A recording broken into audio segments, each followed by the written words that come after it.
There was hope and anxiety in Turkey and beyond on Sunday as the country voted for its next president and parliament.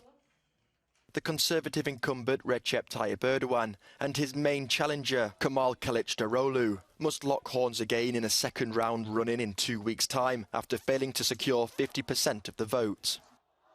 This is a huge defeat for the opposition, and that's why maybe some of them, the Nation Alliance members are going to break away from the alliance.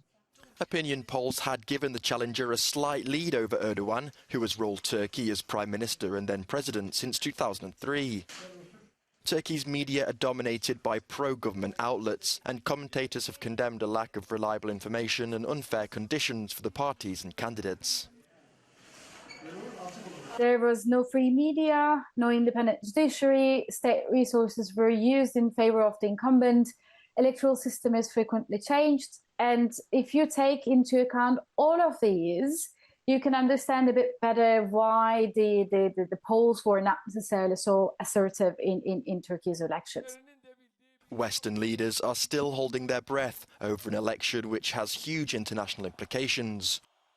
Erdogan has not fared very well with the European Union in recent years. In 2018, the bloc froze Turkey's accession negotiations in response to what leaders called the country's backsliding on the rule of law and fundamental rights. Kılıçdaroğlu has vowed to restore relations with Turkey's NATO allies, which under Erdogan have stooped to historic lows. Turkey is breaking away from the West.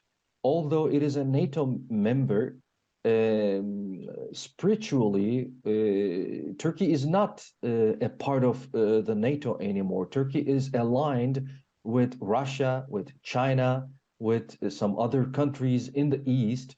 But I cannot see that Turkey is a part of the Western world anymore, or even tries to be a part of the Western world anymore.